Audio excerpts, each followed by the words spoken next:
Expect a smooth, stress-free experience from Lexus' first electric SUV.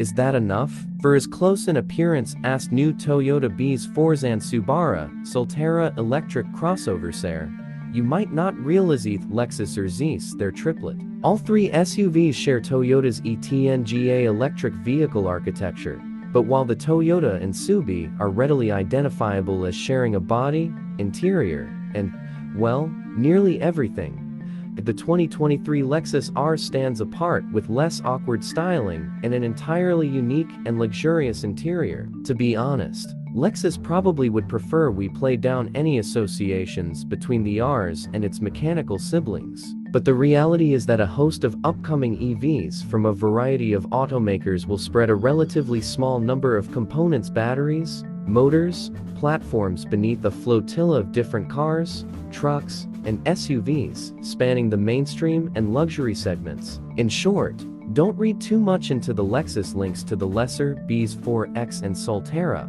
Hey, at least the Lexus gets a somewhat normal name, one that sounds vaguely in line with those of the luxury automakers' other products. Take that. Toyota catwalked across the keyboard Z for X. In an amusing twist, Lexus has taken the basic approachability of the BZ4X and, by extension, the Solterra that we highlighted in our first drive of that even copies it over to nearly every other aspect of the RZ. That means, while the BZ4X offers up a fairly normal in-car experience beneath its bizarre styling, without funky, Tesla-baiting tech weirdness or much nerd rabbit hole options for tracking various EV performance metrics like you might get from some competitors, the RZ does the same, but with a normal outward appearance too. This is a luxury electric crossover in the same vein as Audi's e-tron, which aims to deliver an electrified but otherwise utterly conventional experience that won't turn off buyers coming out of internal combustion vehicles. Heck,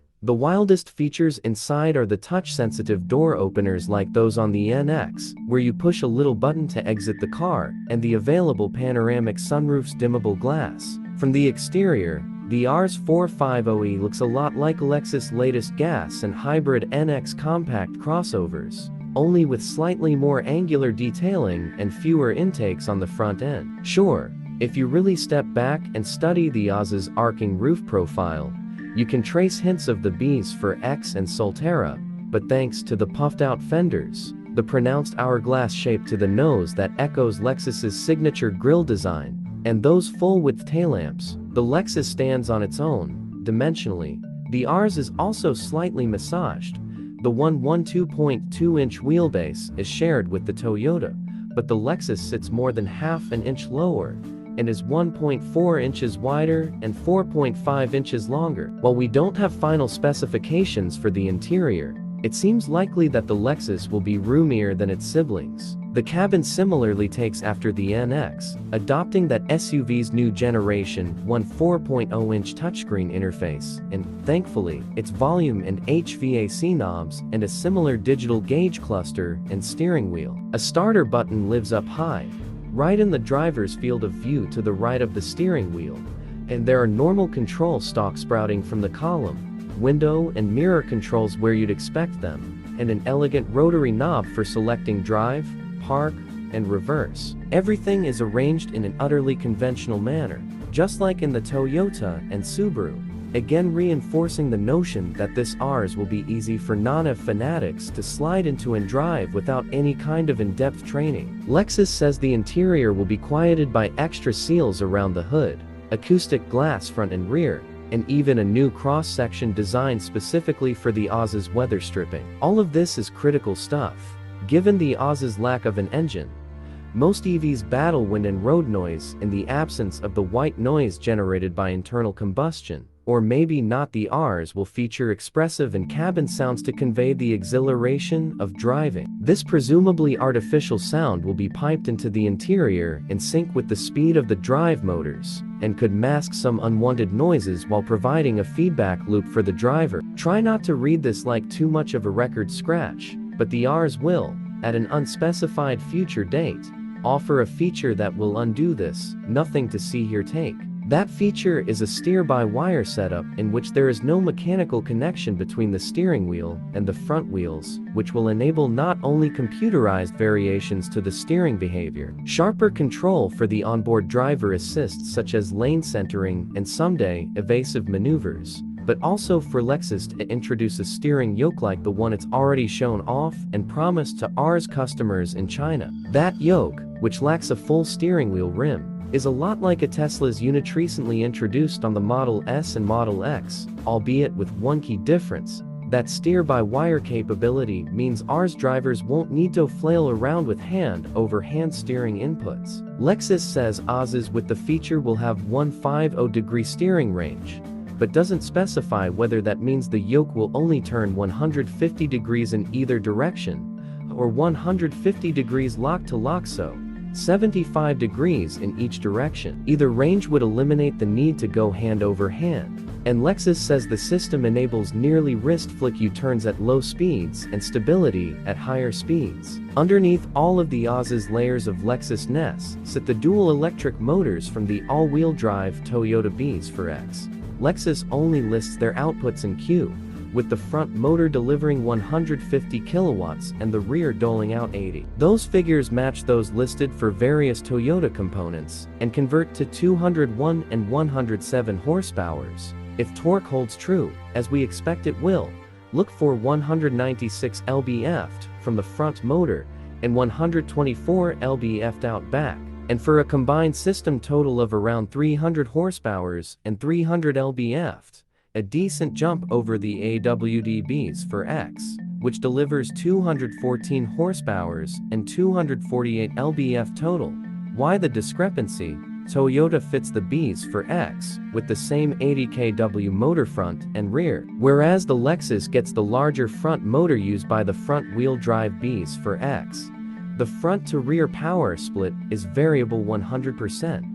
Given the motors share no mechanical connection, and Lexus has dubbed this AWD setup Direct 4. That said, those remain estimates, given how Lexus has so far only provided a battery capacity for an Rs prototype overseas. Curiously, that capacity is listed at 71.4 kWh, the same as the front-wheel drive Bs for X. No front-drive Rs will be offered, at least not at launch.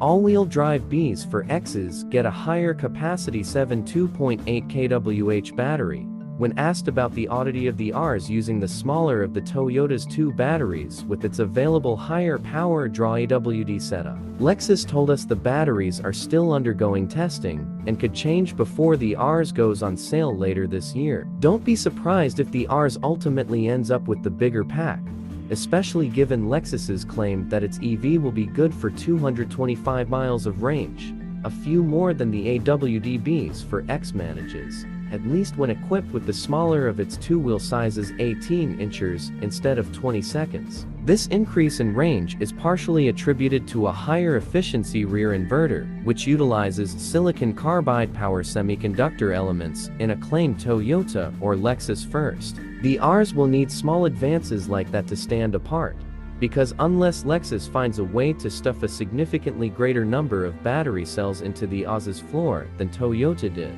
the Bs for X expect similar performance and range to the Toyota, regardless of what the final specifications end up as. The ride could be smoother, however, as Lexus fits the Rs with frequency reactive dampers, a type of shock that firms up as the force of a wheel impact goes up and soften for less aggressive actions, slowing the suspension's movement at the limits of its travel. Translated, that means that if you bottom out the suspension, at least the dampers firmed up as that event neared, minimizing the thud. Helping avoid even bigger thuds is the standard Lexus safety system plus 3.0 active safety suite, which includes collision warning, automated emergency braking, adaptive cruise control, lane departure warning, lane keep assist, and a bunch of driver monitors. Those monitors can tell if the driver is fatigued or having an emergency of some kind, or simply stops paying attention while using the self-steering and adaptive cruise functions, in which case the emergency driving stop system will safely slow and stop the car in its lane. Lexus is hoping to have a full lineup of electric vehicles for sale by 2030, and 5 years beyond that, to transition its entire lineup to have only offerings.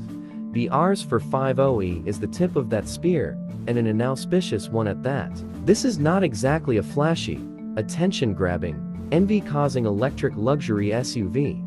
Its range and power are spanked by a variety of other EV SUVs, and not just luxury offerings such as Tesla's Model Y. On the other hand, if the Rs turns out to be relatively affordable and can deliver the traditional Lexus experience of simple operation, a quiet and smooth ride, and supreme refinement, maybe it can carve out a lane for other electric Lexuses to follow. We'll find out later this year, when it goes on sale.